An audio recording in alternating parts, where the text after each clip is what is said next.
Hello and welcome back to the deep dive. Today we are packing our bags, we are aggressively checking our flight status, and we are absolutely refusing to check a bag because we are going on a trip. That's for you. But not just any trip, we are unpacking the whole phenomenon of the summer trip. It's a concept that sounds, simple on the surface, a vacation you take in the summer.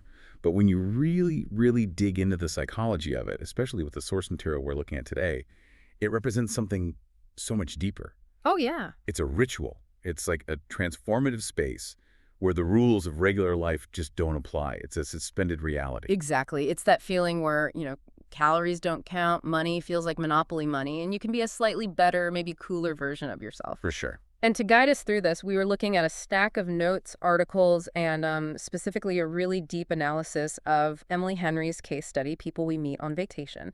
And at the center of this, we have two best friends, Poppy Wright and Alex Nilsen.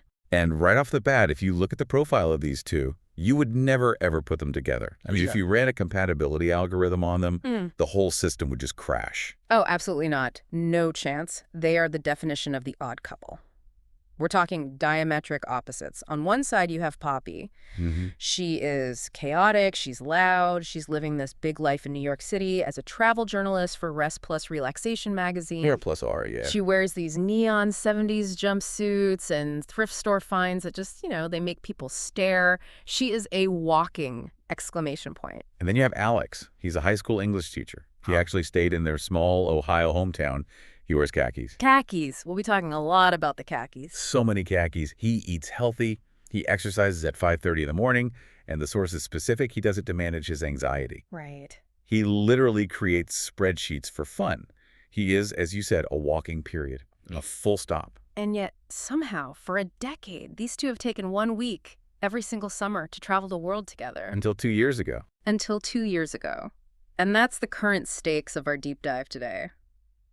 Something happened. There was a huge fallout in Croatia 2 years ago, and they haven't really spoken since. So we find Poppy, who has theoretically achieved everything she ever wanted. The dream job, the cool New York apartment, the travel, and she's just sitting there completely miserable. Totally lost. And she decides to text him to try and fix it with one last, very low-budget trip to Palm Springs. So our mission today is to analyze the source material to understand really three main things. First, how travel actually alters our identity. Second, the specific mechanics of a friends to lovers dynamic, especially between total opposites. And third, this really heavy but very relevant concept of millennial ennui. I think we have to start with that character analysis because the clash of personalities is the engine that drives this entire narrative. I mean, you can't understand the trip until you really understand the travelers. Okay, let's do it. Let's unpack Poppy Wright first. She is our variable, our chaos agent. In the source material, she's described as short, curvy, and just consistently loud in her clothes, in her voice, in her personality. And she's from a town called East Lynnfield, Ohio, and her background is. It's pretty rough. It is, and it's so crucial to understanding why she runs so hard toward the unknown. It's not just wanderlust. It's pure escapism rooted in, frankly, some trauma. Yeah, absolutely. Okay. In high school, she was relentlessly bullied. The source material talks about her having a bowl cut. She wore thrift store clothes because her family was, eccentric and frugal. But then ninth grade happened. Yes. The rumor mill. Right. She gets a nickname that sticks to her like glue for years. Porny Poppy. Which was based on a complete and total lie, wasn't it? 100% false. Oh. A rumor involving a janitor's closet and a boy named Jason Stanley who was just trying to save face. But, in a small town, the truth doesn't really matter as much as the label. Yeah. Once you are labeled, that is who you are. So you have this young woman who feels like an absolute, total outsider in the one place she's supposed to call home. And that feeling, it shapes everything. She develops this psychology where she craves what the source calls the hum of possibility. She just wants to be anywhere but where she is. Exactly. It's a hunger for newness.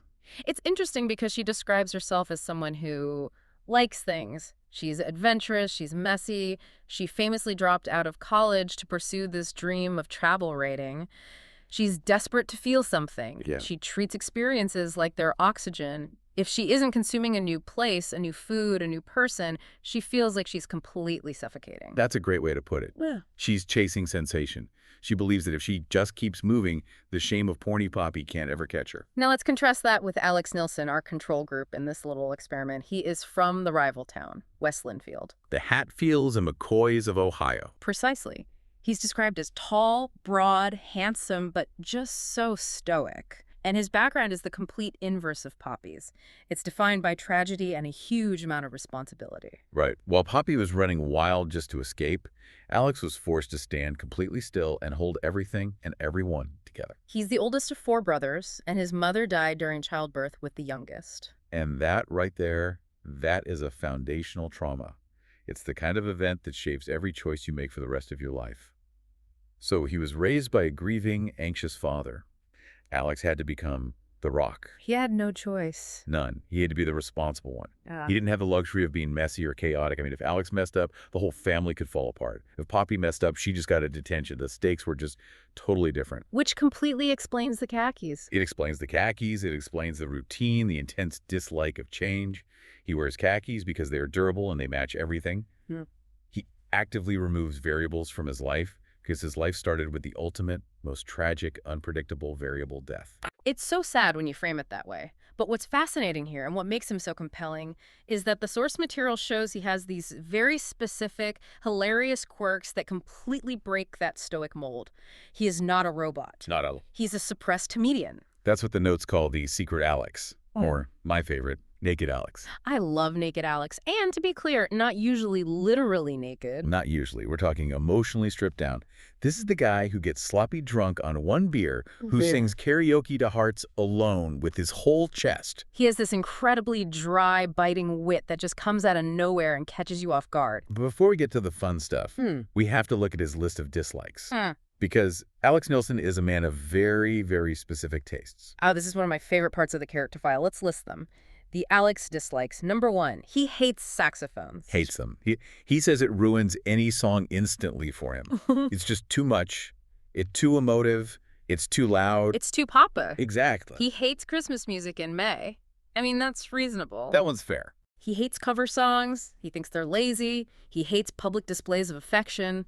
And he specifically, with a passion, hates feet. Especially flip-flops. Oh my God, the flip-flops. He believes feet should be a private matter. He calls them skeletal, which is just an incredible adjective for feet. It's so weird. But then he has this weaponized facial expression, right? It's called the sad puppy face. The sad puppy face. It's his secret weapon. It's described as his eyes getting all sleepy and his mouth forming this soft O like he's about to whimper. And he uses it for what? He uses it to manipulate Poppy into either laughter or guilt. Instantly. It works every time. It's a brilliant detail because it shows that despite all his rigidity, he knows exactly how to play her. He knows how to push her buttons. He's not just a passive participant in this friendship. He is actively engaging with her chaos on his own terms. So, okay, the big question is, how do these two even meet? Because on paper, this is just a disaster waiting to happen. If you saw them in a bar, you assume they were from different planets. Well, their first meeting was a disaster, a complete failure. It's freshman orientation at the University of Chicago. They're both there alone, feeling awkward. Poppy, being Poppy, approaches him because, well, he's there and he's also alone. It's an immediate clash. Total clash. She judges his khakis, obviously. Of course. And he judges her outfit, which was this, neon orange and pink floral jumpsuit from the 70s. He basically looks at her like she's a hazardous material, like she's holding a sign that just says, I am a problem. Totally. Then they realize they're from rival towns, East versus West Linfield, and that's the nail in the coffin. They part ways, assuming they will never ever speak to each other again. It's a completely failed interaction. But Fedor, really, a mutual friend named Bonnie, intervenes. Yes, good old Bonnie. It's the end of freshman year. Poppy needs a ride home to Ohio for the summer. Alex has a car, a station wagon that smells like cedar and musk, which is so perfectly Alex. It's the most Alex car imaginable. Yeah. So they get set up for a carpool. And this car ride is the critical turning point. It's the crucible where their friendship is forged. It starts in the most awkward silence imaginable. Painful silence. And Alex refuses to play any music because there's traffic, which turns out to be just a minor fender bender miles ahead of them. He's gripping the wheel, terrified. He's in full control mode. And Poppy, being Poppy, absolutely cannot handle the silence. For her, silence lets the bad thoughts in, So she just forces a conversation, and this is where it gets really, really interesting. They don't bond over what they love. They bond over what they mutually hate. which is so often a much stronger social glue. It's what psychologists call the hate conversation. There's actual research on this. Sharing a negative attitude toward a third party or, an object, it creates instant intimacy. It feels like a secret alliance. Good boy. So Poppy starts. She shares her family's movie game called Shark Jumping, where they go see movies they know nothing about just to guess the exact moment the plot becomes completely ridiculous. And that opens the door. Alex reveals his deep, passionate hatred of the feminization of boats. Which is so random and amazing. He hates when people call boats she. It drives him absolutely crazy. And Poppy realizes she hates it too. She's never thought about it before, but now she does. And then the floodgates open. They go back and forth. Saxophones, cover songs, themed parties. Alex admits he hates themed parties because he never knows how to dress for them. He just stands in his closet looking at his 10 identical shirts and has a low-grade panic attack. And this is the moment. This is the moment Poppy really sees him. She doesn't see stoic Alex from West Linfield anymore. She sees a guy who's trying so hard to get everything right that he panics over a shirt. She sees his vulnerability. Exactly. And she offers to take him shopping. By the time they reach the Ohio state line, they're singing Alone by Heart at the top of their lungs together. The windows are down. The barrier is completely broken. And they realize, in that moment, that despite being total opposites, they provide exactly what the other one lacks. Poppy brings the chaos and the fun. Alex brings the stability and the dry wit to pop her balloon when she gets a little too high off the ground. And that right there, that car ride, establishes the foundation for the summer trip. Yeah. But we need to look at the psychology of why these trips became so sacred to them. The prologue of the source material sets this up perfectly with a scene in Sanibel Island. Right, the idea that on vacation you can be anyone you want. It's the concept of the vacation self. And what's key here is that in Sanibel, the reality of the trip was actually terrible. It rained the entire time. They were drinking these sugary pina coladas and cheesy tourist traps. Alex was just reading a book at a bar. But they were happy. They were so happy because they were in their bubble. The destination didn't matter. Poppy feels most herself when she's traveling with Alex. And Alex, he sheds his stoicism. He becomes willing to sleep in a tent or deal with the spaceship bathroom, which we will absolutely get to. And the early trips, they were dirt cheap. We're talking Vancouver Island, Nashville. They were cobbling it all together on student budgets, staying in hostels, eating street food. And the source material really changed those as the golden years. Because the struggle required teamwork. You have to rely on each other when you're broke and lost in a foreign city with a bad map. There's an intimacy in that, isn't there? In solving a problem together. A huge intimacy. But as Poppy became the successful travel journalist, the trips changed. They became sponsored by her magazine, R+R. They became luxurious, 5-star hotels, private villas in Croatia. And arguably, they lost some of the spark. The budget evolution really mirrors their emotional drift apart. When you remove the struggle, the need to problem solve, a flat tire or a terrible motel, you remove some of the friction that created those core bonding moments. Comfort is the enemy of intimacy, at least in this specific relationship. Which brings us to the present day. Poppy is in New York. She has the job, the apartment, the luxury travel. She has, won the game of life. And she is suffering from what her friend Rachel calls millennial ennui.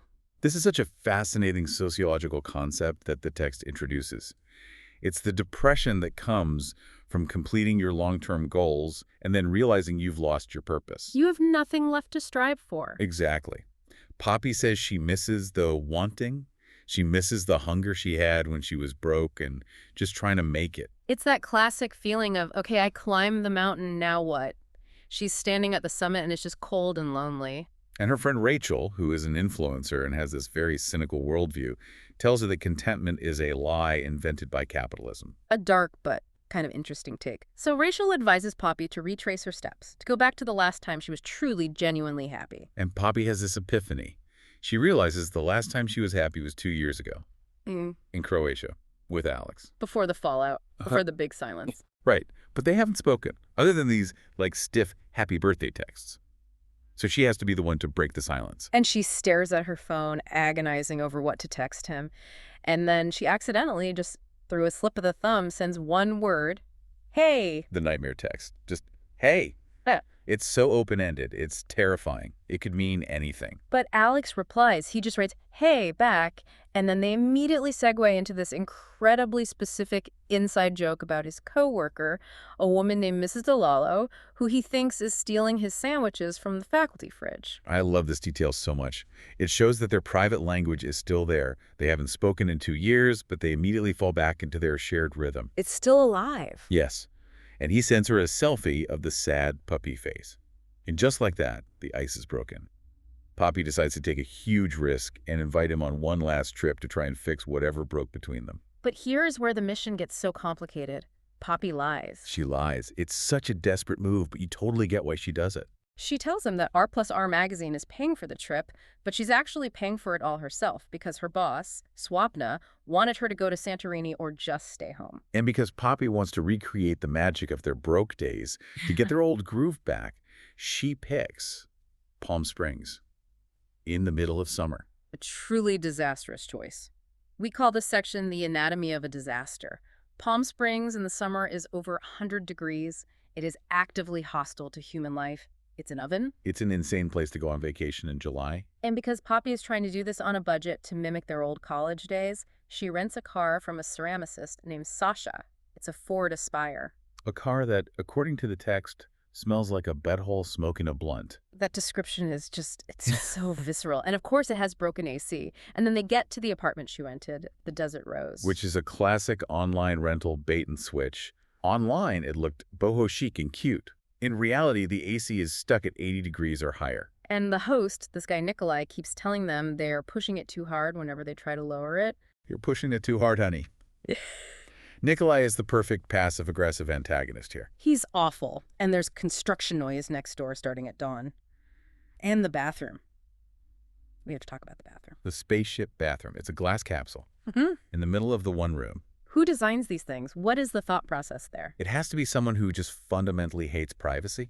It offers zero visual or auditory privacy. It's an absolute nightmare. And for two people who haven't seen each other in 2 years, who are harboring these huge secret feelings and all this tension, having a see-through bathroom is it's a narrative pressure cooker. It completely removes their ability to hide from each other.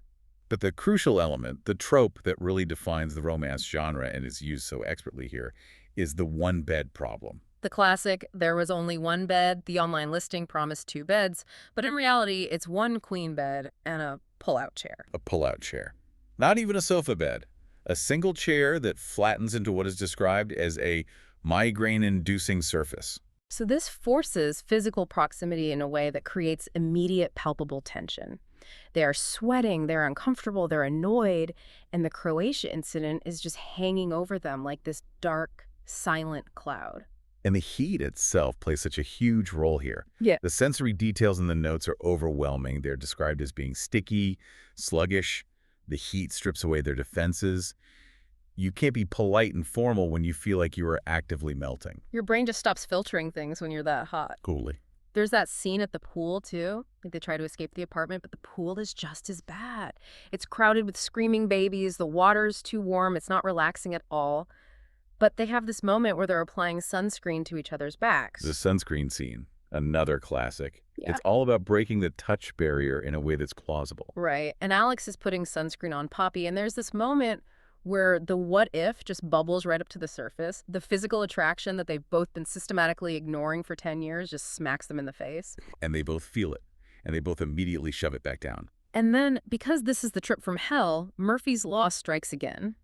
Alex, being the gentlemanly martyr, insists on sleeping on the pull-out chair.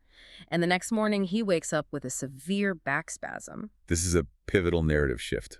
Because Alex is always the caretaker. He's the rock. He's the one who drives the car and makes the spreadsheets and worries about everything. And now he's physically incapacitated. He can't even move.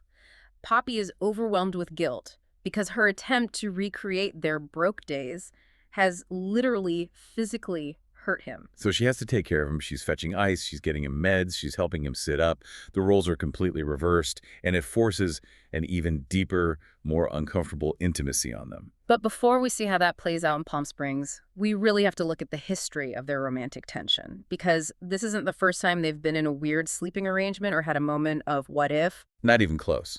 The source material gives us these incredible flashbacks that show how they've always been hovering right on the edge of something more. Let's talk about the Tofino trip. Tofino, in Canada, this was one of the early cheap trips. They take a water taxi with a guy named Buck. A very chill, hippie water taxi driver. They end up staying at this crash pad with a bunch of other travelers, and Poppy hooks up with Buck because remember, at this point, they're ostensibly just friends. She is single, he is single. Right, it's allowed. She hooks up with Buck, but she stops it before they have sex. It just feels wrong. So Buck, being a great guy, kicks her out of his room. So where does she go? She crawls into Alex's tent. And this is so significant. She's just had this romantic failure, and she immediately retreats to her safe harbor, which has always been Alex. They joke about the hookup. Alex makes fun of Buck. But there was this really strong undercurrent that Alex is the constant. He is the person she comes home to, even when they are thousands of miles away from home. And then there's the Nashville trip. This one is hilarious and also so revealing. It's to celebrate Alex's college graduation. And Poppy's mom, bless her heart, packs a bulk box of condoms in Poppy's luggage. Which Alex then discovers in front of Poppy's father. The humiliation is just excruciating. Yeah. So awkward. So awkward, but it sparks what the source calls the purity talk. They end up discussing their sexual histories, and Alex admits he feels guilty even talking about it because of his religious upbringing. He's so buttoned it up about it. But then they have a pillow fight on the hotel bed, this being silly, and Alex tackles her. And in that moment, Poppy realizes for the first time explicitly, I want to kiss him. She describes feeling it all the way down to her toes, a full-body realization. But she tucks it away. She makes a conscious decision to bury it. Why? Because the friendship is too important to risk. It's that classic fear. If we cross this line and it doesn't work, I lose everything. I don't just lose a potential boyfriend. I lose my travel partner. I lose my anchor. My best friend. Which brings us to the villain of the story, or at least the primary antagonist in Poppy's mind, Sarah Torvald. Ah, Sarah. She's Alex's on-again, off-again ex-girlfriend. And she is, on paper, the perfect match for Alex. She's a teacher, she does yoga, she's sensible, she's nice. She's everything Poppy isn't. Exactly. And Poppy is terrified of Sarah. Because if Alex marries Sarah, the summer trips end. That's the fear. The friendship as they know it is over. Wives don't generally love it when their husbands go on week-long one-on-one vacations with their gorgeous, chaotic female best friends. Not usually, no. Sarah represents the normal life that Alex is supposed to want. The life in their hometown with a stable job and a family.